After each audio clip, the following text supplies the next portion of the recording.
Ry avana malaitra amin'ny tombo mbola ampitomboana amintsika mandrakariva ny fahasoavana sy famindram-poary ny fiadanana avy amin'Andriamanitra Ray sy Jesosy Kristy tompontsika.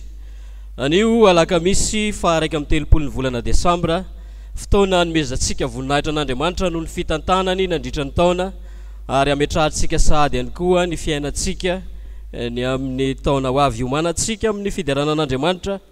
Ny Salamo fahavalo amin'ny 70 ny andininy voalohany hatramin'ny andininy fahaefatra. Aorianan'izay dia ny hira ao amin'ny firana fanampiny laharana fahaenina amby 20 ny andininy voalohany sy ny fahatelo no hiraintsika.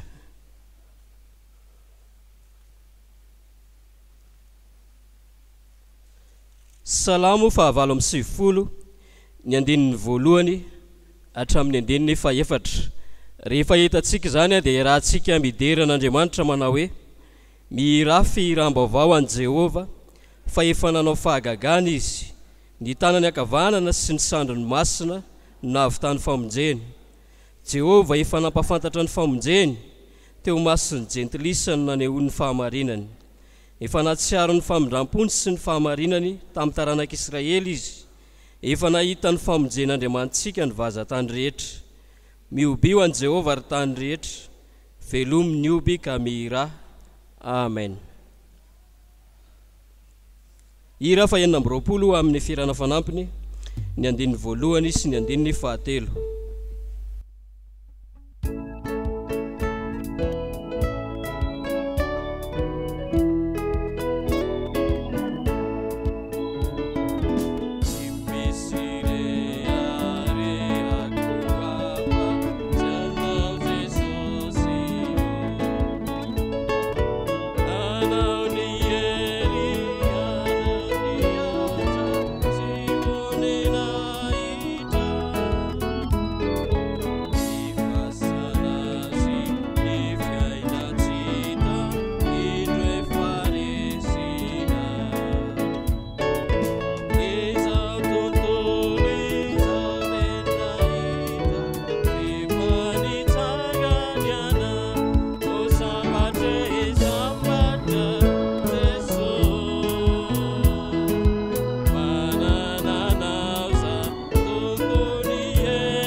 Ry Andriamanitra Ray zanaka ary fanahy masina, ampy ho anay ny fahasoavanao, ampy ho an'ny fiainanay ny fitiavanao sy ny fintantananao.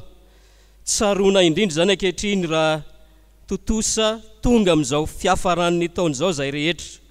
Misaotra ny amin'ny asa ny vokatra izay nomenao an'ny fiangonana. Ankasitrahanao ihany koa ny amin'ny fitahina izay narotsaka ao an'ny tokantrano tsirairay avy. Misaotra ry Tompo Andriamanitra ia fa velona trapamonjena ny tenanay ankehitriny.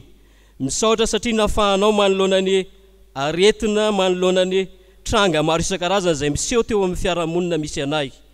Zany ry Tompo Andriamanitra no tsaroanay ankehitriny dia no ny herinao fa tsy ny herinay.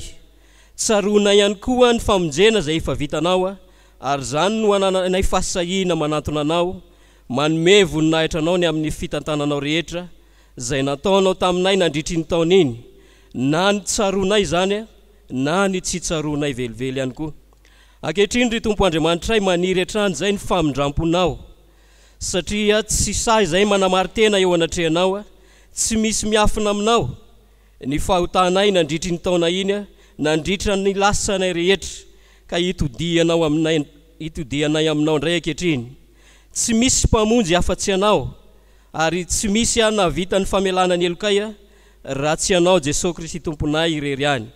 Koa mianta sy mitalao aminao zay ankehitriny, avelao ny fahotanay na ho an'ny tenanay zany, ho an'ny ankonanay ny fianakavianay, ho an'ny nosy malalanay, ho an'ny malagasy rehetra. Matoky zay ry Tompo Andriamanitra fa Andriamanitra miantra sy mamindra fo ianao, Andriamanitra mamela heloka. Ny fotoana izay tanterahanay ankehitriny dia irinay mba hisehon'ny voninahitra ao, atsapahanay ihany koa fa Andriamanitra miasa sy mitantana ny fiainanay hatrany ianao. Ataonay ny vavakay amin'ny anaranao Jesosy izay efa nampiombona anay amin'ny vavaka manao hoe: rainay ao izay ny an-danitra, ho masinina ny anaranao, tonga anay ny fanjakanao, atao anay ny sitraponao ety an-tany tahaka ny an-danitra. Omeo anay ny anina saza ho anay ary mamela ny elokay tahaka namelanay izay meloka taminay. Ary izao mitondra anay amin'ny fakapanahy, fa manafahanay amin'ny ratsy, anao fanjakana sy ny hery ary voninahitra mandrakizay. Amen. Raiso amin'ny finoana riavana ny teny famelan-keloka izay atolotra Andriamanitra antsika. Hoy ny Tompo: satria izao ny raketan'ny fitiavany dia hamonjy azy aho, anandratra azy ho amin'ny avo aho, satria mahalala ny anarako izy. Iantso ahy izy dia hamaly azy aho, hoeo aminy aho raha ory izy, hamonjy sy hanome voninahitra azy aho. Hovokisako fa ela velona izy ary asehoko azy ny famonjeko. Ambara amin'ny finoana riavana araka izany teny zany, fa voavela ny eloko rehetra noho ny anaran'ny Masina. Amen. Sambatra ny olona izay voavela ny elony sy voasarona ny fahotany, sambatra ny olona izay tsy sain'i Jehovah eloka ary tsy misy fitaka ny fanahiny. Amen. Afaka mipetraka ianareo riavana. Iomanantsika amin'ny liturjian'ny tenin'Andriamanitra ny hira fa 480 ny andininy voalohany sy ny andininy fahatelo.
Iombom-bavaka isika ry Tompo Andriamanitra io indrindray zany fifalianay mitany ilay tao-pototry ny azo fijalianao iaino ny teny masinao, mangataka ny fanahy masinao irotsaka aminay tsirairay avy atsapana indray zany asan'ny teninao izany, teny velona, teny manam-pahefana eo amin'ny fiainanay. Ary misaotranao izay fa tsy diso anjara amin'izany amin'izao andron'io izao izay amaranana ny taona. Ny mpanomponao izay hitondra ny afatrao koa dia aoka ny fanahy masinao no hiasa mahery eo aminy, ka mba izay tena sitraponao irery ihany no ambarany aminay. Ary aoka zao teny masinao horenesinay izao mba hitondra fiavaozana eo aminay, andraisanay fanapahan-kevitra indray mba hamboly sy hanorina toetra vaovao araky ny sitraponao. Ary anao Jesosy Kristy mihitsy no hitoetra ty anatinay ilay teny tonga nofo ho anay tsirairay avy. Dia amin'ny anaranao Jesosy Kristy Tompo no hanaovanay izany vavaka izany. Amen.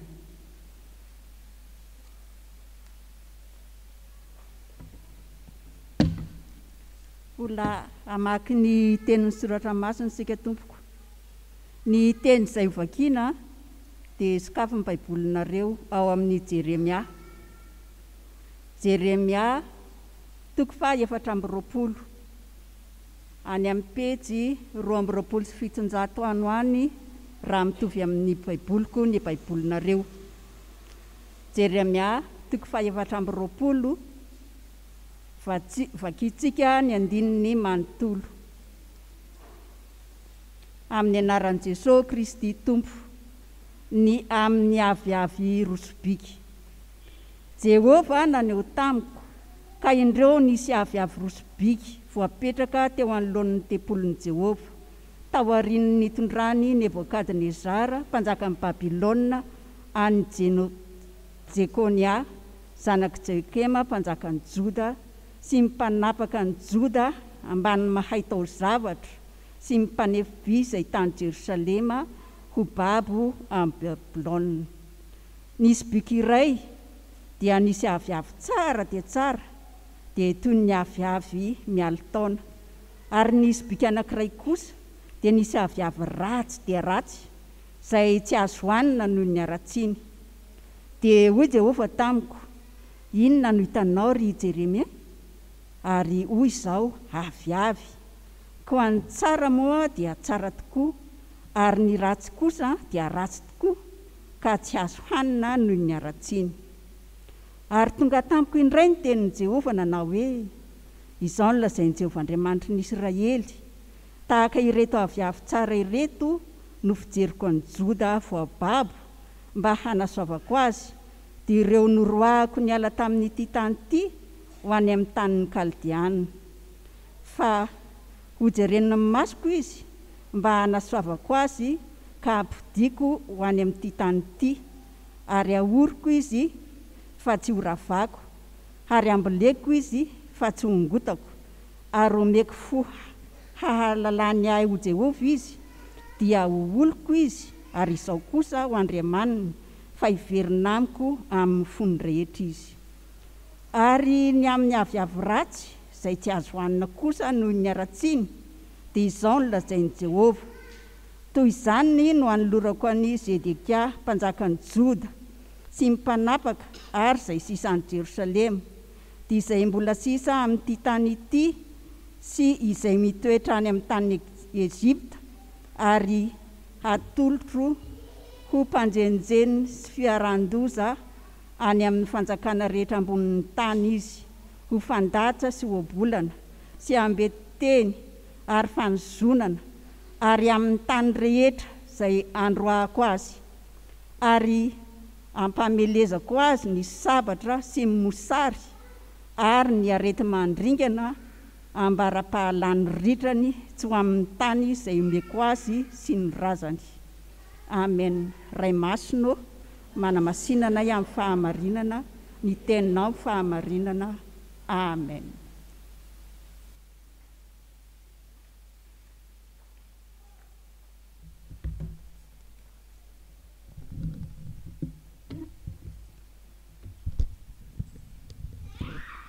Mbola mpitombona amintsika rehetra riavana ny fiadanan'Andriamanitra raitsika.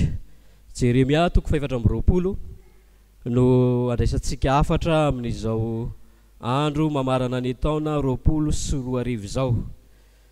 rehefa mifarana ohatr'izao ny taona riavana dia fanaon'ny olona ny manao jeritodika, manao tombanezaka tahaka nyreny fahitantsika eny amin'ny orinasa, eny amin'ny fiangonana sy ny fikambanana maro isan-karazan-dreny.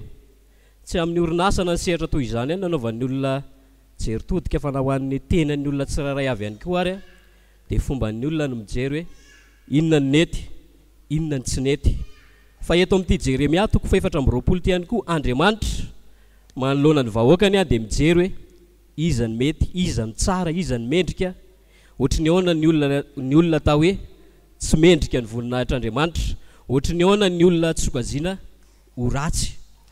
Raha vao miresaka an'izay tsika ato amin'ny Jeremia 4:20 dia ireo lay hoarina amin'ny aviavy tsara sy hoarina amin'ny aviavy ratsy. Raha vao miresaka ny aviavy tsika amin'ny Baiboly dia anisan'ny hevitra ara-panahy tsoahana avy amin'izany ny fiainana omeny, satria amin'ny mahasakafo azy dia natao an'olotra fiainana izany.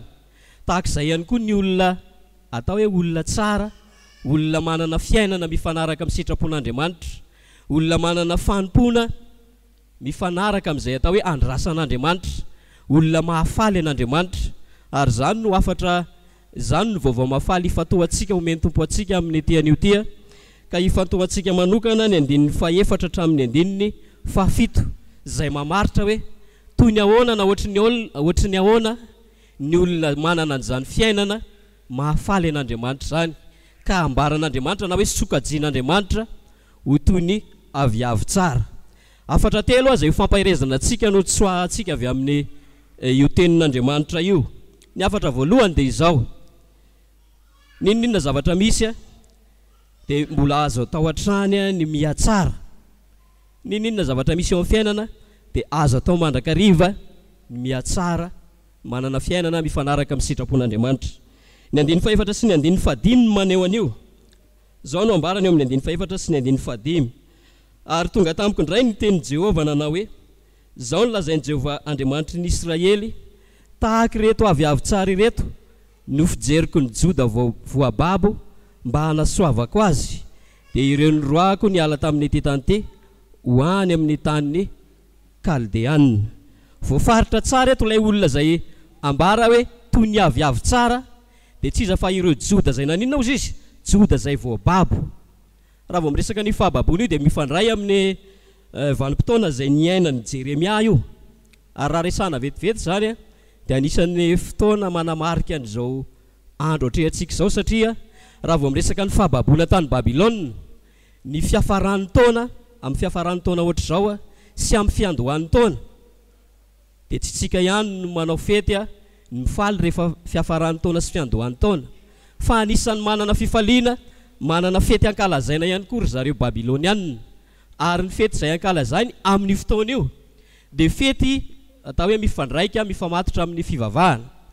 Tamin'ny finoana izy ireo dia nieritreretiny fa amin'ny fiafaran'ny taona no tsy hita na manjavona na mety hoe maty ihany koa ilay Andriamanitra izay ivavahana izy ireo.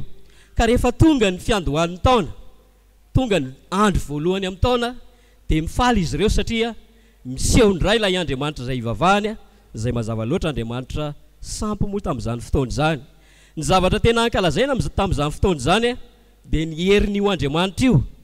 Ary ny zava-doza dia izao: rehefa babo tamin'ny Babilôna na tany Kaldeanina ny Jiosy, dia anisan'ny nankalazain'ny Babilônianina teo anatrehan'ny Jiosy ihany koa fa mahery ny Andriamanitra izay ivavahany mihoatra amin'ny Jehovah Andriamanitra.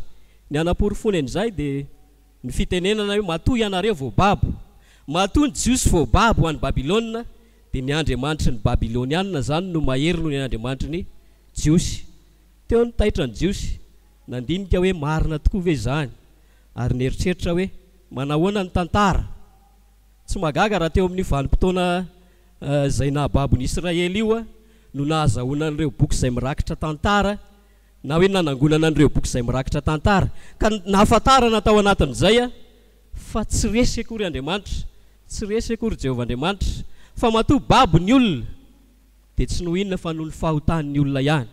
Izay no mahatonga antsika mahita mandrakariva any amin'ny boky mitantaran'ny mpanjakan'ny Israely, mametraka hatrany izy ny toetran'ilay mpanjaka hoe nanahoana ny toetran'ny mpanjaka io, nanao izay tsara sy mahitsy ve io a sa nanao izay ratsy teo io mason'i Jehova.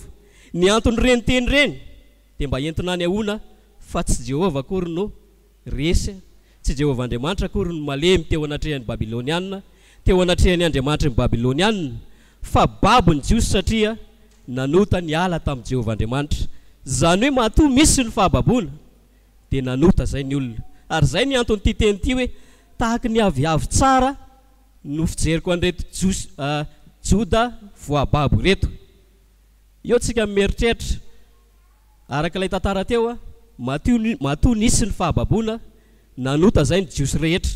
Na ireto zay ambara fa aviavy tsara zany, na ireto olona zay ambara fa olona tsara, dia tsinona fa olona efa niaina tao amin'ny fahotana teo aloha, kanefa kosa ny sokajian'Andriamanitra ho toy ny aviavy tsara izy. Tarafina eo amin'ny fiainantsika avy hatrany zany ry havana. Mety mieritreritsika mandinika ny lasantsika hoe nanahoana tokoa moa iny taona lasa iny, nanana fiainam-panahy mifanaraka amin'izay andrasan'Andriamanitra ve tsika, nanana fanompona mifanaraka amin'izay andrasan'Andriamanitra tsika ve isika. Ninona zavatra nisy tany aloha tany nandritra iny taona iny a na ratsy na tsara, ny zavatra tenenin'Andriamanitra amintsika kosa ankehitriny, ny afatra ambaran'Andriamanitra amintsika mety mampahery antsika dia izao hoe mbola azo atao a ny mihatsara, mbola azo atao no ny ho tonga olona tsara ka ho sokajian'Andriamanitra tahaka ny aviavy tsara eto. Amin'ny fomba ahoana no hatongavana amin'izany? Zay ihany koa no mampitatsika amin'ny afatra faharoa. Raha azontsika atao ny mihatsara, ny afatra faharoa antsika dia izao hoe Andriamanitra no miasa mahatonga ny olona ho amin'ny fahatsarana eo. Zany hoe raha tapa-kevitra zany tsika ny anana fahatsaram-piainana manomboka eto, anana fiainana mifanaraka amin'izay sitrapon'Andriamanitra, mifanaraka amin'izay andrasan'Andriamanitra amintsika, dia asan'Andriamanitra madiodio no mahatonga antsika ho amin'ny fahatsaram-piainana eo. Ny andininy fahenina nandeha iombonantsika rehetra zay andininy maneho izany ihany koa amin'ny anaran'ny Tompo manao hoe fa hojeren'ny masoko izy mba hanasoavako azy ka hampidiko amin'ny ity tany ity, ary ahoriko izy fa tsy horavako, ary amboleko izy fa tsy hongotako. Ny mahatoa-teny rehetra zay voalaza eto dia mahatoa-teny milaza asa, ary izy avokoa no manao azy. Iza mpanao? Andriamanitra mpanao, Andriamanitra ny manorina, Andriamanitra ny mamboly. Zany hoe ny tiana ambara eto dia izao hoe Andriamanitra no miasa mba hampisy ny olona atao hoe olona tsara. Ary zay no hitenenantsika tahaka n'ilay tany am-boalohany, ireto Jiosy reto tsy hoe tsara avy hatrany akory, fa no ny asan'Andriamanitra zay tao anatiny any no nahatonga an'izy ireo nanana an'izany fahatsarany zany. Noho izany ry havana maritra amin'ny Tompo, ny asan'Andriamanitra rery ihany no mahatonga antsika hanana fiainana mifanaraka amin'ny sitrapon'Andriamanitra. Ka raha mieritreritsika ho amin'ny taona ho avy io hanana an'izany fahatsaram-piainana zany dia avy alao Andriamanitra hiasa. Manamafy an'io ny fanoharana izay nataon'i Jesosy any amin'ny Jaona 5:20 izay maneho ny amin'ny Jesosy sy ny fiangonana ho tahaka ny voaloboka, izay anehoan'i Jesosy ihany koa fa Andriamanitra no mikarakara ny fiangonana mba hanana fiainana mifanaraka amin'ny sitrapon'Andriamanitra ny fiangonana. Noho izany raha asan'Andriamanitra ny ahatonga antsika olona tsara mifanaraka amin'ny sitrapon'Andriamanitra dia mampitodika antsika avy hatrany amin'ny fiangonana zany, satria eo amin'ny fiangonana eo anivon'ny sampana no iainantsika n'izany atao hoe asan'Andriamanitra zany. Eo no hamola volan'Andriamanitra antsika ho tonga olona tsara antsika, ho tonga olona manana fiainana mifanaraka amin'ny sitrapontsika. Ka mitaonantsika avy hatrany zany afatra faharoa izany ny isaina indray hoe inona ny dingana tokony ho atao amin'io taona ho avy io. Mbola tsy mpandray fanasan'ny Tompo ve tsika misokatra ho antsika ny fianarana eo anivon'ny katekômena izay ahatonga antsika olona tsara mifanaraka amin'izany atao hoe fiainana kasitrahan'Andriamanitra zany. Naharay ny antson'ny Tompo ho any anivon'ny sampana maro isan-karazany ve tsika? Mety hoe naharay ny antson'ny Tompo hanao ny asan'ny dekôna sy ny loolona ihany koa tsika na izay mitovy amin'izay fotoana izao andinihan-teny, satria reny sehatra reny ny sehatra hamola volan'Andriamanitra antsika, ny sehatra hiainantsika ny asan'Andriamanitra ka hatonga antsika hanana fiainana mifanaraka amin'ny sitrapon'Andriamanitra. Zay no afatra faharoa hoe Andriamanitra no miasa ao anatin'ny olona mahatonga ny olona hanana fiainana araka ny sitrapony. Fa ny fahatelo dia izao hoe anisan'ny singa anankiray ahafantarana ny olona izay ny asan'Andriamanitra. Anisan'ny singa anankiray ahafantarana ny olona fa manana fiainana mifanaraka amin'ny sitrapon'Andriamanitra izy dia ny fankatoavany ny tenin'Andriamanitra. Zany hoe raha misy ny olona zany atao hoe olona tsara izy dia tsy inona fa olona mpankatoa ny tenin'Andriamanitra izy. Ny andinin'ny fafito amin'ny Jeremia 4:20 no maneho izany, izay mivaky toy izao amin'ny anaran'ny Tompo manao hoe: ary omeko fo ahalalany ahy ho Jehovah izy, dia oloko izy, ary izao kosa ho andriamaniny, fa hiverina amiko amin'ny fony rehetra izy. Misy teny eo mifandresahana ombenombeny tamin'ny fampianarana rehetra ndraisika ilay teny hoe mahalala. Io teny hoe mahalala io dia misy fiombonana mandrakariva mifandraika amin'io. Izay mahatonga ny jiosy hoe rehefa maritra ny atao hoe zanaka izy na ny taranaka dia avy amin'io voambolana hoe mahalala io no nandraisany azy. Zay no anehoana fa tsy maintsy misy fiombonana ao. Ka raha tenenina hoe raha ambara fa ny olona mahalala an'Andriamanitra dia miombona amin'Andriamanitra izy voalohany indrindra. Ary io fiombonana amin'Andriamanitra io dia aseho amin'ny fankatoavany tenin'Andriamanitra. Zay no mahatonga an'Andriamanitra ny antso an'ireto jiosy reto na dia tany amin'ny fahababoana aza hoe olona mahalala an'Andriamanitra izy, oharina amin'ny olona tsara izy. Satria ny zava-nisy dia izao, anisan'ny ady mahamay ny natrehan'ny Jeremia rehefa nitondra ny tenin'Andriamanitra izy ny fisian'ireo mpaminany sandoka tamin'izany fotoana izany, izay maro anisa kokoa, ary nanohitra ny afatr'Andriamanitra nentin'ny Jeremia. Jeremia dia niteny tamin'ny olona fa sitrak'Andriamanitra ny andehanan'ny olona ho any amin'ny fahababoana. Etsy andanin'izay kosa ireo mpaminany izay tsy avy amin'Andriamanitra dia niteny ary naminany fa tsy zany ny sitrapon'Andriamanitra. Aiza koa nisy an'izany Andriamanitra andefan'ny olona ho any amin'ny fahababoana izany. Fa eto nefa dia asongadina tsara fa mendrika ho an'ny olona izay atao hoe niala tamin'i Jehovah Andriamanitra, nanao ratsy teo anatrehan'Andriamanitra no ho any amin'ny fahababoana. Ary ny fahababoana no atao hoe sitrapon'Andriamanitra ho an'ny olona tamin'ny fotoan'andro, tamin'ny fotoan'andro izay niainan'i Jeremia. Zany hoe eto zany reto olona reto raha nanaiky ho any amin'ny fahababoana izy dia tsy noho ny Babiloniana no anekeny azy fa noho ny tenin'Andriamanitra izay nampilazainan'i Jeremia. Ary ny fankanesany ho any amin'ny fahababoana dia tsy inona akory fa fankatoavany tenin'Andriamanitra izay nentin'i Jeremia, fa tsy ny an'ireo mpaminany sandoka izay nanohitra ny tenin'i Jeremia. Ary zay no anehoana fa olona tsara izy ireo satria olona nankatoa ny tenin'Andriamanitra. Ho antsika ihany koa ry havana malaitra amin'ny Tompo izany tenin'Andriamanitra izany. Rehefa tapa-kevitra isika ny anana ny fiainana tsara, fiainam-panompona mifanaraka amin'ny sitrapon'Andriamanitra, ka mamela an'Andriamanitra hiasa eo amin'ny fiainantsika, ny ahafantarana antsika fa olona ao anatin'ny fahatsarantsika dia ny fankatoavantsika an'Andriamanitra irery any. Raha fehezina araka izany ny afatra izay nomeny Tompo antsika tamin'ny tian'io tia, manoloana ny lasantsika Andriamanitra dia mbola manome fanantenana ho antsika fa afaka ny aina amin'ny fahatsarantsika, afaka ny aina ny fiainana mifanaraka amin'ny sitrapon'Andriamanitra tsika, afaka ny anana ny fiainana mahafaly an'Andriamanitra tsika. Ary zava-dehibe io fifalian'Andriamanitra io ry havana satria araka ilay teny any amin'ny Nehemia 4:9 dia hoe io fifaliana avy amin'Andriamanitra io no fiarovana mafy ho an'ny olona. Zany hoe rehefa faly Andriamanitra dia miaro antsika izy, fa rehefa tezitra kosa Andriamanitra na malahelo amin'ny fiainantsika dia lasa miala lavitra antsika izy ka tsy miaro antsika, tahaka izay nanjoa ny Israely tamin'ny andro niodinany tamin'i Jehovah Andriamanitra. Andriamanitra ihany koa manoloana ny lasantsika tany aloha tany, na inona ny fitsarantsika izany, na inona ny fitsaran'ny olona izany dia Andriamanitra te hiasa eo amin'ny fiainantsika ka mampanantenantsika fiainana vaovao, fiainana mamokatra ho an'Andriamanitra indray amin'io taona ho avy io ary amin'ny androm-piainantsika rehetra. Ny ahafantarana antsika fa olona manana fiainana mifanaraka amin'ny sitrapon'Andriamanitra isika dia ny fankatoavantsika ny tenin'Andriamanitra irery any. Ho azy Andriamanitra ny voninahitra, ho amintsika rehetra kosa ny fankatoavana ny sitrapon'Andriamanitra. Amen. Dia iombom-bavaka isika rehetra ho setra izany tenin'Andriamanitra izany ary ametrahantsika eo am-pelatanan'Andriamanitra ihany koa ny fiainantsika. Ry Andriamanitra Tompo tsara indrindra misaotra anao izay ankehitriny fa Andriamanitra miteny aminay ianao, tsy manafina ny sitraponao aminay. Tao anatin'izany no natsapanay fa tianao anana fiainana mifanaraka amin'ny sitraponao izay, anana fahavelomana mamokatra ho anao Andriamanitra, mitondra ny tenanay, mitondra ny olona rehetra manodidina anay ho amin'ny famonjenao. Raha mijery ny lasanay izay ry Andriamanitra Tomponay dia tsy tanteraka manoloanan'izany teninao izany. Tsy nanana ny fahatsaram-piainana araka ny sitraponao, fa efa niodina sy nanao izay nampamenatra, nanao izay nampatezitra anao ihany koa.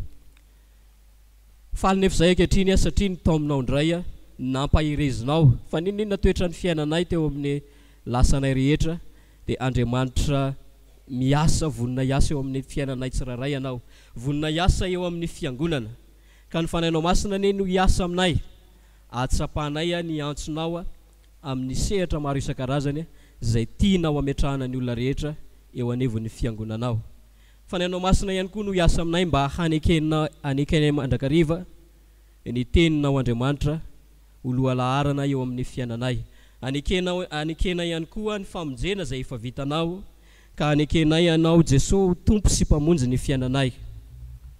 Andriamanitra tsy misy miafina aminao ny fanirianay rehetra, ny etaetanay apetraka eo ambany fitarianao ireny. Ary ankehitriny izay dia manonona ao anatin'izao vavaka manginy izao izany faniriana izany, izay eritreretinay izay hitarian'ny fanainao masina anay ho tanjona eo amin'ny fiainanay amin'ny taona ho avy eny. Koa mandrenesa izany amin'izao ora sy fotoana izao.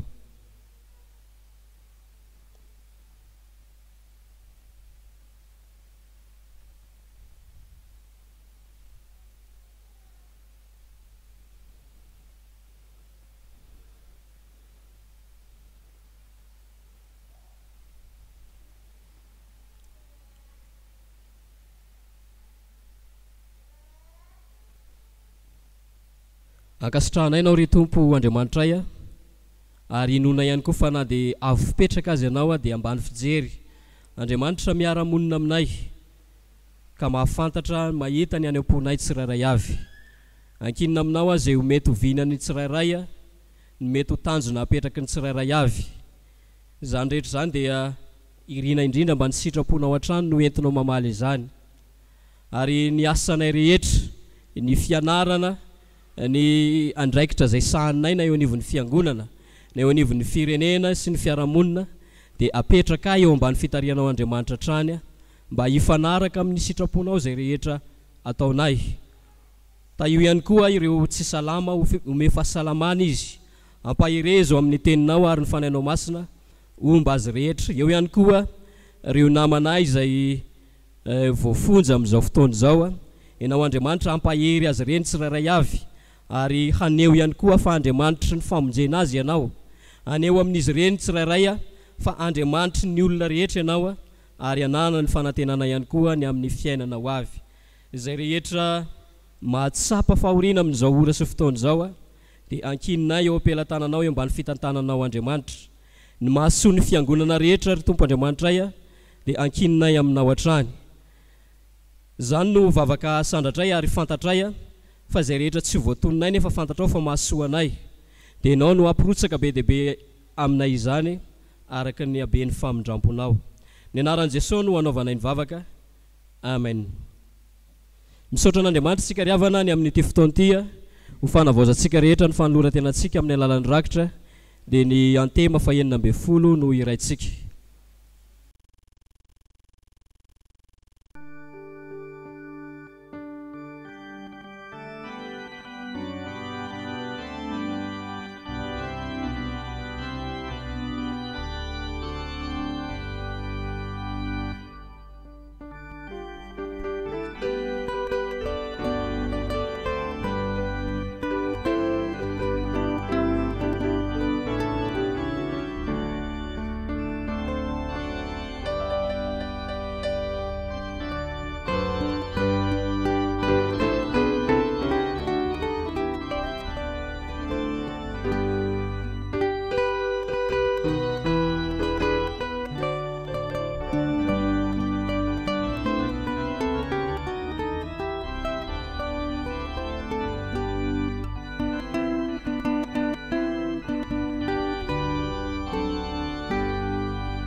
Reka miefapolo miefajatony ny andininy voalohany anolorana ny rakitra raiso ao tompo andininy voalohany itsangana isika reka miefapolo amin'ny efajato.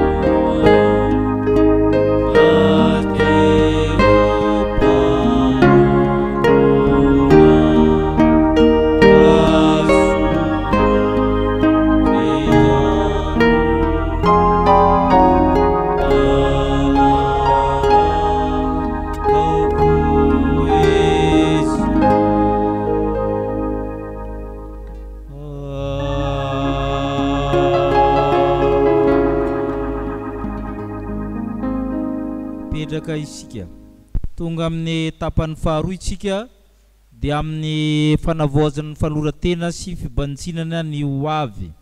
Oka ivelatra ambolonatsika ny Timoty faharoa toko faharoa. Timoty faharoa toko faharoa.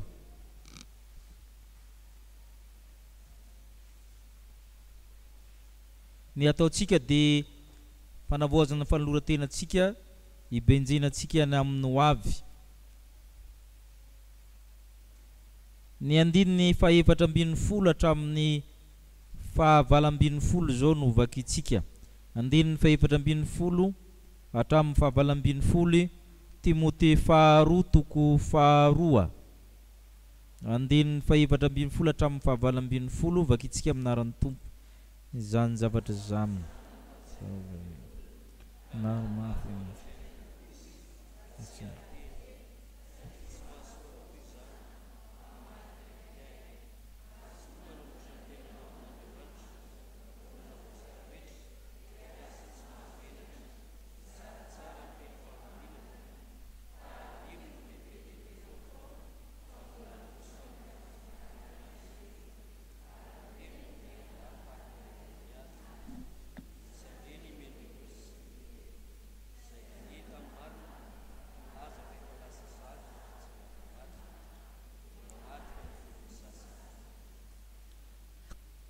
Izany zavatra zany no ampianarin'ny olona hoy Paul tamin'ny Timoty mpitandrina. Ny voalohany mba tsy hiady teny. Iresaka miady teny io zany na discussion io zany anisany zavatra mariky ny fandrosoana nefa anisany zavatra ratsy indrindra. Ny olona zany ampianarina izy miady hevitra marina zay. Fa move izy miady hevitra amin'ny zavatra tsara. Tsy fomba ny fiangonana zany no miady hevitra. Ny filazantsara tsy ady hevitra fa fiainana. Amin'izao fotoana zao zany mitombo mifaninana miady hevitra amin'ny olona. Fandarana firy amin'ny télé na amin'ny radio no manao ady hevitra. Ireny ady hevitra reny izy mamadika ny mpiaino. Tsy hita amin'ny olona tsony zay arahana, ny andrakoto sa ny andrabe, ohatrany marimarina daholo indray izy rehetra, zay miteny farany manana ny marina. Tsy zay moa ilay izy moa matetika. Miady teny fara amin'ny olona, satria zay miteny farany ohatrany mahavoky kokoa.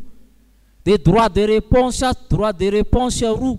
Manomboka tafiditra tsikelikely amin'ny fiangonana koa io, ny olona zany mampiady teny. Ary ny olona mitsongoloka tenin'ny olona. Efa tsy niasa atao amin'ny olona tsony jerena fa le teminy. Anika amin'ny olona zany manjary tia amin'ny lela, zay mahay manambitamby sy mandangolango. Na fifidiana io na inona. Zay zany ny voka-dratsin'le izy. Dia ny voka-dratsin'le izy koa miady teny io tsy hitanao tsony ny comportement amin'ny olona fa ny teny no hitanao. Ary ny vazaha amin'ny tena mavoa amin'io. Ampianarina izany ianao hitodika amin'ilay zavatra ny resamy fa tsy hitodika aminy. Raha vao miteny aminy ianao attente à la personne hozy izy. Aza miditra amin'izany fa fiainako zany. Tsy zany ny ady hevitra eo. Zany le mahatonga ny Paul miteny hoe mamadika ny mpiaino. Zany ara-tosiny tsikelikely ho amin'io ady hevitra lava io ny olona. Ary zay ny maneran-tany io amin'ny eny aman-jery sy amin'ny sisa ady hevitra. Kanefa izy ireny tenen'ny Paul apôstôly fa ohatrany gangrène karazana cancer zany rehefa mandeha miady ny miaramila dia voan'ny fery tsy mety sitrana zay izy na dia na baly io na dia kiraro io natao hoe gangrène zay mahatonga le izy hoe amin'ny fahafito ambin'ny folo hoe ny temy dia amindamy tahaka ny aretina miady oma miadana io teny io zany oma miadana mikikitsy kelikely io manefy anao mandrodana zavatra tsara aminao ao satria iny alentiky le olona aminao alentiny aminao manohatra ny basy ny tafondro io teny io ino alentiny aminao zao indray zao atosiny tsikelikely ianao ary mila mitandrina isika amin'ny zavatra rehetra ary le olona mpampiasa ny teny io lazaiko anareo zavatra tianiova anatin'ny folo taona efa atombony amin'izao atombony amin'ny ankizy ohatra atombony amin'ny atsikana ohatra atombony amin'ny kisarisary amin'ny FB reo olona mpanao an'ireo zany olona mahiratra be ny saina ila mitandrina ianao atosiny tsikelikely mody atrangany famitaniana hoe le fanolanana manko rehefa mandeha nge hiteraka zaza tsy niriny dia ahoanany amin'ny hoe asorona sa tsy azo asorona le zaza ho avy any afaka 5 taona any ny latsabato amin'ny fanalan-jaza amin'izao izy dia efa tombony tsikelikely mila mahiratra ianao reny zavatra reny tsy mandeha ho azy reny fa misy mivoy raha vao misy olona miteny dia inona ny voizinao ambadika ao fa miaingy avy aty ny zavatra rehetra misy zavatra ngeza be aorianao miainga hoe raha vao miteny ny olona hoe kapoana sa tsy kapoana ankizy inona aloha no ambadiky ny zavatra teneniny fa misy zavatra tiana voizinao tohina voizinao dia rehefa feno le izy dia déclenche ho azy mila mahiratra ny sain'ny kristiana fa ny olona amin'izao fotoana zao zany manao hoe psychologie de masse hainy zany zavatra ho 10 taona zany kitihiny tsikelikely afaka 10 taona zany mitsangana ho azy ny heviny zay ny fisainan'ny olona amin'izao fotoana zao ary le olona manotra an'zareo amin'izany dia voenjika ary zany nisany tsy itiavan'ny olona mitondra vavahana satria mitondra vavahana zany manokatra ny sain'ny olona atakatra n'izany rehetra zany hoe misy zavatra voizina tsikelikely any ao ambadika ao dia miafara amin'ny atao hoe common sense na hoe connaissance populaire dia eken'ny olona rehetra amin'izay ny rehefa kelikely eo zay no mahatonga amin'ny aina aman-jery rehetra ny film rehetra dia tsy mety misy sarim-bavy na sarin-dahy ao anatiny efa vozina tsikelikely efa zatra aninao dia efa tsy maninina aby io avy eo ianao milatsa bato fotsiny iny amin'ny lalàna dia midéclenche zarina tsikelikely amin'ny hoady hevitra tsy mamokatra io ny olona zay mahatonga ny Paul apôstôly hoe madika ny finoany reny ilaozy reny fa tsy mety ho Paul apôstôly mpianary ny olona tsy ady teny fa tsy mahasoa akory zany zay zany zavatra voalohany mila mitandrina isika amin'ny teny rehetra atao amin'ny olona fa misy hevitra ambadika avokoa reny ary tsy takatry ny sainao tsy androany ianao mahita ny vokany fa tsy mandehandeha ho azy akory ny zavatra voizina ety sy eroa reny na ny toe-tsaina voizinao tsy mandeha ho azy reny aza mba tia ady hevitra be loatra ny olona zao fotoana zao koa tia miady hevitra amin'ny zavatra tsy hainy mamorona resaka momba ny fanamboarana moto eto fa teny daholo le gasy na izy ary mbola tsy nitaingina moto sa tsy marina zany zany ny fomba amin'ny olona tia miresaka zavatra tsy hainy koa ny olona matahotra sao atao tsy mahay miresanao momba ny fiarovana mahay daholo malagasy miresanao momba ny fahantrana mahay daholo ny olona miresanao momba ny avion mahay daholo ny olona nefa avion nanidina ny mbo hitany zany koa zany ny fomba amin'ny olona tia miresaka zavatra tsy hainy ny olona ny andininy 720 ka hatramin'ny 120 vakitsika andininy 720 ka hatramin'ny 120 kanefa ny fanorenana mafy nataon'Andriamanitra dia miorina tsara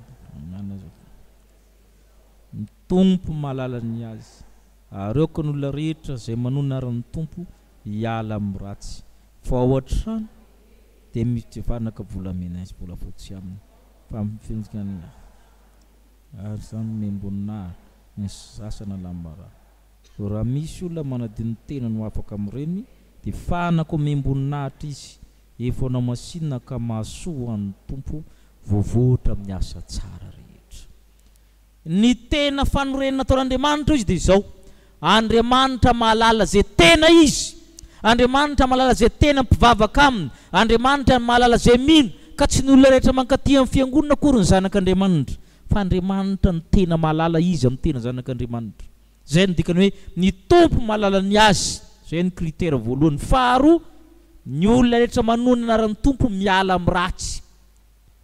Ninona teninao raha tsy miala amin'ny ratsy ianao a, tsy zanak'Andriamanitra ianao. Na mahay mitoro teny fahafiry raha misarabady isaky ny miaina ianao a, tsy iainanao mihitsy a. Nefa reny be mpiaino sao. Efa fantatra mpitondra vavahana zato sy zaroa efa inefatra nanary vady, mbola boboka be amin'ny olona mankao. Ka ny olona rehetra manona anaran'ny tompo hiala amin'ny ratsy, mbola lelela ihany hainy mandangolango sy ny sisa dia ao. Talohan'ny Covid dia nisy anankiray anisan'ny mirere eto Madagasikara, raha jerenareo tsy hita tableau tsony le vadiny.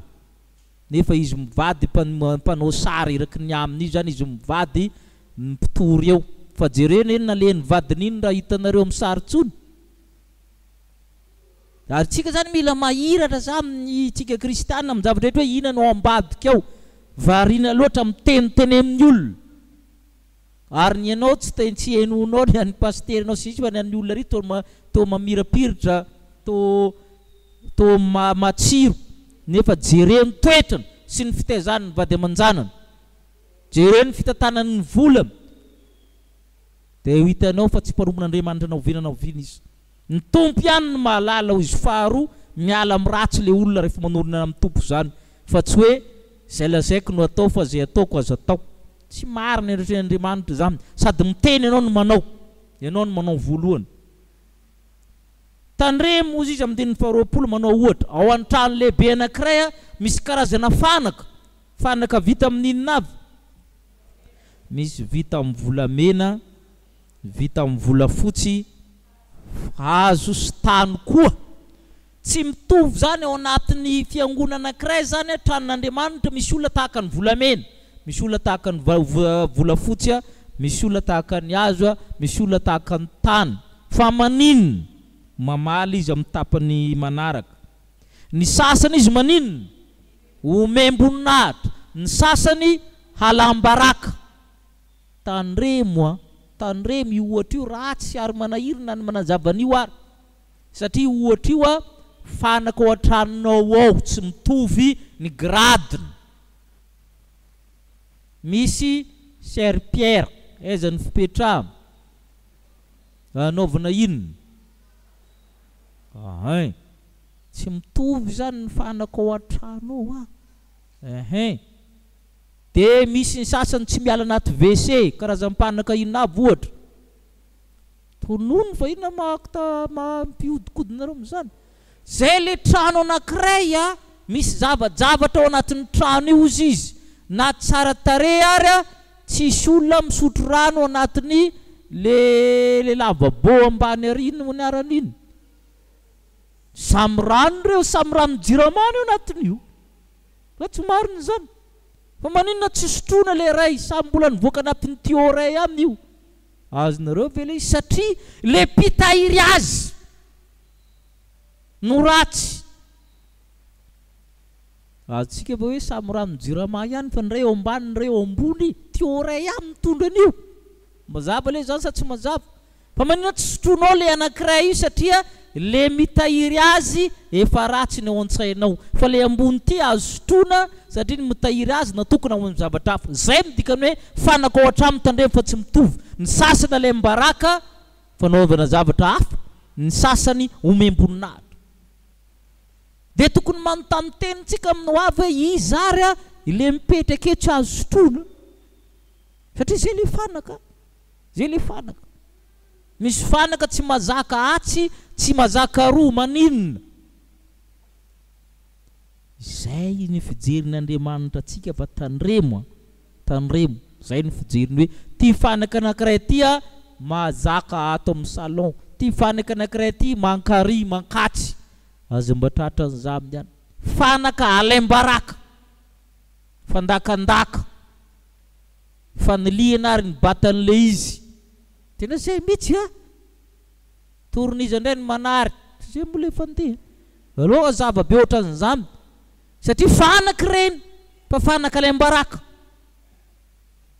Ary tena zany ary aza mba mahavoany ankizy vavy zany fanaka amin'ny ambaraka zany fatareo ny dikany fa ny olona rehetra mandalo io mandalo adaolo tsisy efa atao adaolo ry zalahy zany ny dikan'izany ro tsy azonareo fanaka le mbaraka ao an-trano tandremo Paul fa trano lehibe anankiray dia misy fanaka samihafa fa ny sasany dia marikoriko fa ny sasany homem-boninahitra zay koa zany a mila mandinika an'izay izy fa mampiavaka an'io Paul apôstôly io trano lehibe atao fiangonana io ny olona rehetra dia afaka mivoatra afaka miakatra grady afaka mivoatra ny olona rehetra zany hoe le fanaka koa zany afaka mivoatra miatsara mba ho lasa fanaka homem-boninahitra mba ho lasa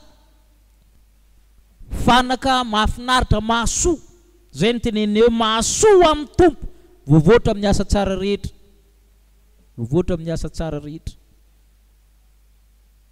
ary zay zany ilana ary enao koa aza mametaka etikety amin'ny olona na dia misy ary zany fanaka zany mitompo ihany ny mahalala azy ozy izy tsy hoe mifampitsikera koronareo fa anjaran'ny pastera miteny an'izany dia miteny izy tany ambanivohitra voatendry pastera anankiray tsy tononoko dia ambanivohitra be to Madagasikara zany dia tondrana fanaky pastera zany tondrana fanaka zany dia lovia sy ny sisa zany teo zany dia le sakafo dia le resantsika io zany ny olona zany amin'ny toerana tsy mahay manavaka hoe ity ane fanao an-dakozia dia ity fanao ary amin'ny gabine fa nentina avy tamina laoka na inona anatin'iny daholo inana anao sy tsy hinana azonareo ve lanjoan'le pastera le izy mbola vao am'vidinana tamin'ny mpivarotra ane nohanina amin'ny alemem-palalo le hanina avy eo amin'izay ampianarina le olona hoe ity efa ary toeran'ity le vaovao le zavatra tanareo fa nansaitsika raha vo amin'izany hoe efa klasery ka tsy mety an'iny le sareto aza manaiko klasen'ny olona ry fa lasa fanaka vaovao anao dia mety anaovana ny zavatra rehetra fa afaka mivoatra ianao midikana andininy faharoa amby roapolo hatramin'ny fahaenina amby roapolo tsika izao bakitsika fa mandosira ny filamin'ny tanora fanahy ary mieza mitady fahamarinana finoana fitiavana fihavanana amin'izay miantso ny tompo amin'ny fomadio fa mandavaly ny fanontaniana daladala tsy misy antony fa fantatrao fa mahatonga ady zany ary tsy mety raha miady ny mpanompon'ny tompo fa malemy fanahy amin'ny olona rehetra mahay mampianatra mahalefitra mananitra ny mpanohitra amin'ny famoram-panahy fa ngamba Andriamanitra ny mihazo fibebamy alalany tsara ny marina ka ody ny sainy ho afaka mifandriky ny devoly zay nanao azy sambobelona anao ny sitrapony misy zavatra andosirany mandosirany filamin'ny tanora fanahy todika amin'ny tanora Paul apôstôly ny tanora mahery matanjaka sasà tia andrakandrana mandosirany filamin'ny tanora fanahy le filamin'ny tanora fanahy le besoin-nao io manko tsikiry ny devoly a dia mivadika fahotana ny besoin nge tsy ratsy amin'ny voalohany ny besoin-ko zao a za mila mitafy tsara mba mila mitovy aman'olona manana kiraro fa raha iny foana ny teneninao isan'andro a hangalatra ianao na hanerin'ny ray aman-dreninao ianao zay le besoin zany tsy ratsy amin'ny voalohany ny besoin ny tanora mila misakafo mba tsara satria izy mitombo fa raha tsy hainao mifehana iny a dia lasa zavatra hafa zany le izy a lasa retina obezy a sy ny sisa zay le hoe mandotsira ny filamin'ny tanora fanahy mila fitiavana amin'ny tanora dia mila fehezina koa hoe fitiavana manao ahoana moa ne ilaiko tsy hafangaro ny fitiavanamana sy ny fitiavam-bady sy ny fitiavana ho any amin'ny fanambadiana fitiavana ray aman-dreny sy ny sisa ny sasany zay tsy izy andosirana raha besoin tsy voafehinao a alaolo makasisina la zavatra mbola tsy hainao tsy ny zavatra rehetra no andramana ny zavatra tenenin'ny Paul ny baiboly dia andramo zao fa tsara Jehovah ny mamantatra zavatra rehetra fantaro zay tsara tsy voatery anandrana samihafa ny manandrana sy mamantatra afangaro ny tanora ny mamandrana sy ny mamantatra zavatra samihafa zany Andriamanitra rery no andramana ozy izy fa ny zavatra sisa fantaro ny zavatra rehetra dia azony mafy izay tsara ka mantsira ny filamy tanora fanahy efa hita fa tovolahy mpitetitety mbola mijanona eo ihany zarany ity koa misy mikoty dia enao eo no raisiny eo mandosira ny filamy tanora fanahy tsy ny toerana rehetra no azonao ale rehefa tsy voafehinao fa misy zavatra kosa tadiavana ozy izy misy zavatra anankidimy tadiavana eo na anankefatra inavy fahamarinana finoana fitiavana fihavanana zay ny tadiavana zay kosa tadiavo fatratra ozy izy tadiavo ataovy zay anananao reo efatra reo tena be dehibe ao aminao ao ary mba hajanony fanontaniana daladala io fomba fiteny manko le za manao fanontaniana daladala nefa raha ny marina tsy le fanontaniana daladala fa izy le olona na daladala fa tsy le fanontaniana fa tsisy fanontaniana daladala kory fa le olona no daladala midikany rehefa zavatra hita fa tsy mahasoa ajanony zavatra efa hitanao fa mahatonga ady ho Paoly ajanony fa tsy mety raha miady ny mpanompontompo zay mahatonga ny olona mora miady amin'izao efa hita fa zavatra tsy mahasoa fa tsy mety ho izy fia alô mahay mampianatra ny olona rehetra mila mahay mampianatra zany tsika fa tsy tsika ny ampianarin'izao tontolo zao tsy ny any velany ny baiko atsika fa isika ny tokony baiko zao tontolo zao ary zany matetika tsy azon'ny kristianina ny kristianina zany a rehefa avy anatin'ny fiangonana dia manitsy ny zavatra rehetra amin'ny fiarahamonina fa ny mahavoan'ny kristianina zavatra na fiarahamonina entiny manitsy le fiangonana any ka na ny mpitarika ny sampana ny mpitanina sahirina daholo satria izy mitondra zavatra ny velany any izy a tereny ataonao feno fomba hafahafa ny fiangonana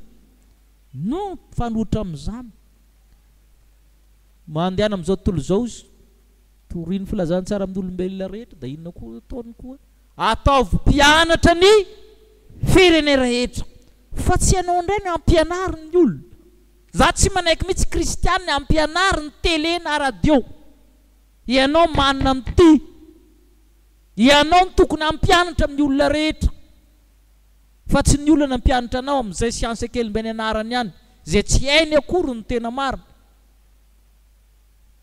fa ampy ho antsika ny zavatra rehetra ao anatin'ny soratra masony ampianaratsika ny olona rehetra fa tsika koa zany malaina mianatra an'le izy fa ianao ny tokony ampianatra ny olona rehetra fa tsy ny olona rehetra nampianatra zay mahatonga amin'ny teny hoe zany zo zany mira lenta zany sy tokony zavatra tsy vaovao amin'ny fiainam-piangonana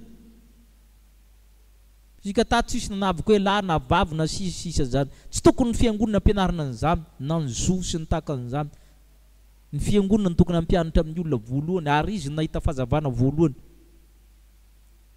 tabidio tsara fa reo Eropa miseho mazava saina reo a ny vavaka reo taloha le fahazavan-tsaina azy tamin'ny vavahana ihany ho ataony fa izy taty-ariana tsy mivavaka fa tsy zavatra vaovao kory ny ampianarina hoe izy civilisenao barbariana tsy sotran'izany koa reo jereo mitantarany viking sy ny Wales sy ny sisa fa olona tsisy lahana azy reo jereo mitantarany moyen âge fa tsisy olona ilana miniminy foana ohatran'izany mpamosavy tsisy ohatran'izany reo vazaha reo fa jereo mitantaran'ireo sorcier aty sorcier io chasse sorcier teny frantsay reo zany fa rehefa nivavaka izy nahazo fahazavan-tsaina io fa rehefa nivavaka izy nanan-karena dia nariny le vavaka fa io zavatra mpianarina atsika sy ny sisa io tsy vaovao kory anaty soratra masina zony an'io dia manjary ohatran'ny vaovao be mahinantsika zany hoe tsy mangalitra ny olona sy ny takan'izany aza mangalitra zany ange zavatra vela be na inona zany nga zany mila atao lalàna-mpanjakana tsy mila atao lalàna zany amin'ny kristianina fa efa ao efa tokony fiainantsika zay mahatonga le hoe tsisy zava-baovao ty ambany masoandro ny mpitory-teny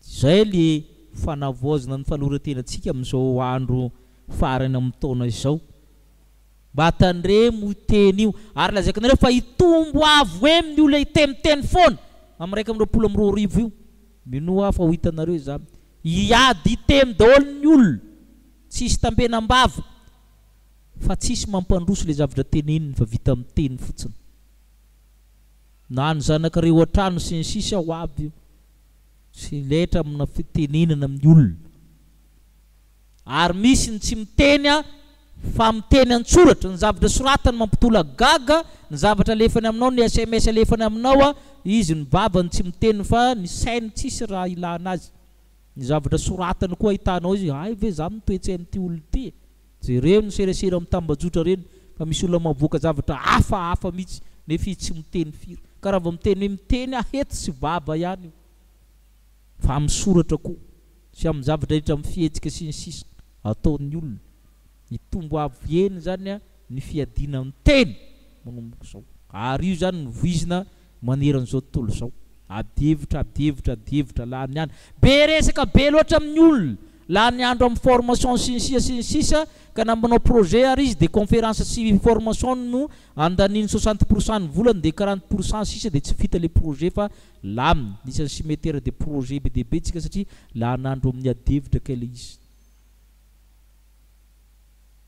manarak'izay io zay taniremo fa ny tompony mahalala amin'ny tena zanany ao anatin'ny trano be anankiray tsy mitovy ny fanaka ao anatiny fa misy tena ratsy misy tsara fa izy kosa afaka mivoatra mba ho tsara ianao raha tianao fa tsy mijanona eo ihany ianao tahaka izany koa hoe misy zavatra tokony antosiranao amin'ity taon'ity raha ho tafavoaka amin'ny fiainananao ary ajanony ny zavatra rehetra mahatonga ady ho Andriamanitra ririny ny voninahitra amen iroso amin'ny fampitondrana mbavaka isika amin'izao faran'ny taona izao ka zao no anaovana azy zany mandritra ny 10 minitra eo zany ifindrafindra toerana nareo aza mba le olona efa zatranao ihany nandananao atoninao zany le olona anankiray de inona ny tianao angatahana aminao ivavahana aminao hoe azy ve le izy da mitaniny olona inona ny tianao entina mbavaka de avao izy koa zany teneno amiko hoe zao mba entinao ambavaka amiko le olona tsy mahazatra anao no atony indrindra fa olona tsy fantatrao azy ve le zavatra ho atao aloha no tsy angano tany raha tsy mazava mandritra ny folo minitra eo zany tsika mahavita olona roa avy zany ianao zany anatin'ny 10 minitra zany olona roa zany ny anjarany tsirairay olona roa zany no anaovanao anjarany tsirairay izy nan'olotra hira tsangana zay n'olotra hira de teneny le hira oraitsika malakilaky miakatra ty zay n'olotra hira mabitribitrika fa tsika menakavony eo n'olotra hira iraitsika rehefa manomboka le hira de afaka amin'ny CD place avy hatrany ianao manatona ny olona tianao ifampitonana mbavaka hira faraka bevapolo sy roanjato atao feo fifoazana Jesu midina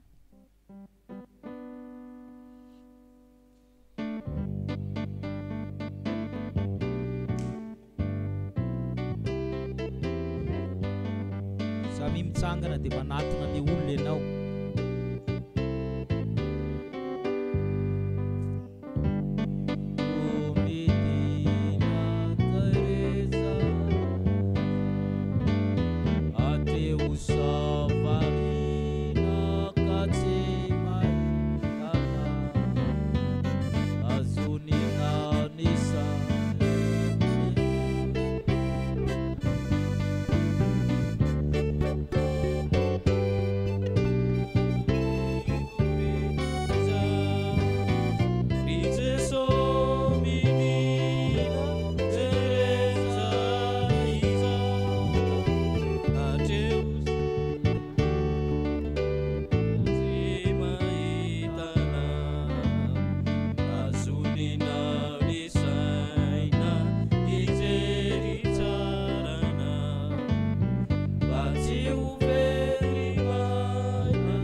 Sika mba misy fotonam-bavaka le mpitendry.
Tsika ny tenatsika zany ho amin'ny taona vaovao a inty a Jesosy fanampy ny fahatelo amin'ny telopolo inty a Jesosy fanampy ny fahatelo amin'ny telopolo dia mbola manovavaka avy hatrany a zay mbola tsy nahavita.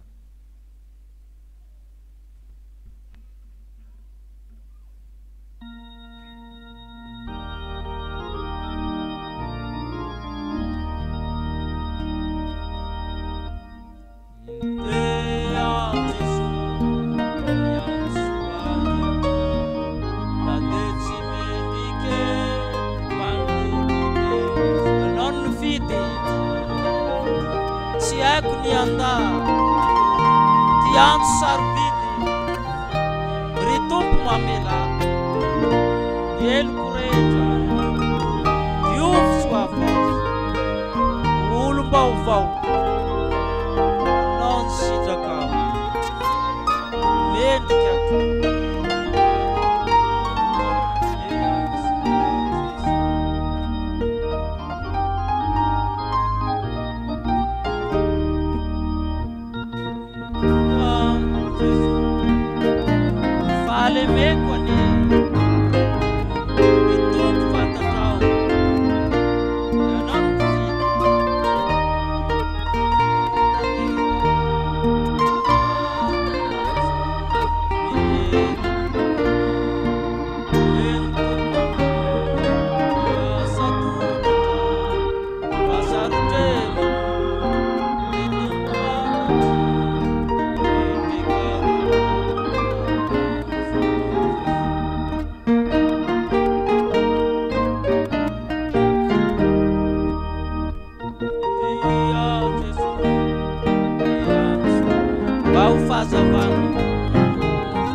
ampitsodrano tsirairay zany tsika dia tazomonao mafy be le tanany olona akaiky anao dia miteny hoe ombanao ny tompo a mandritra ny taona isa 2 3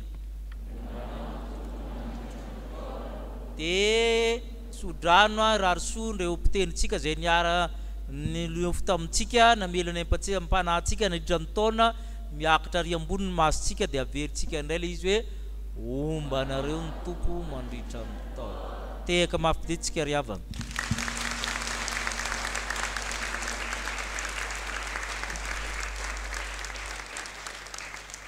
Tanteran'Andriamanitra aminareo zao tsodrano zao.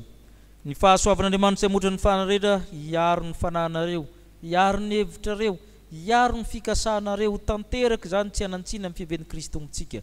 Hitanareo izy ka hiaro anareo, ampamirapiritra ny tavana aminareo izy amindra fo aminareo, ananitra ny tavana aminareo izy hanomenareo fiadanana. Ka ny fahasoavan'Andriamanitra mohatra ny fanarehetra hitantina ny dinareo, naiza lianareo. Ho an'Andriamanitra irery ny voninahitra amin'ny anaran'ny Ray sy ny Zanaka ary ny fanahy masina. Amen. Dia mba orona kely le lamosin'le olona fa marana anazy a. Dia mitodika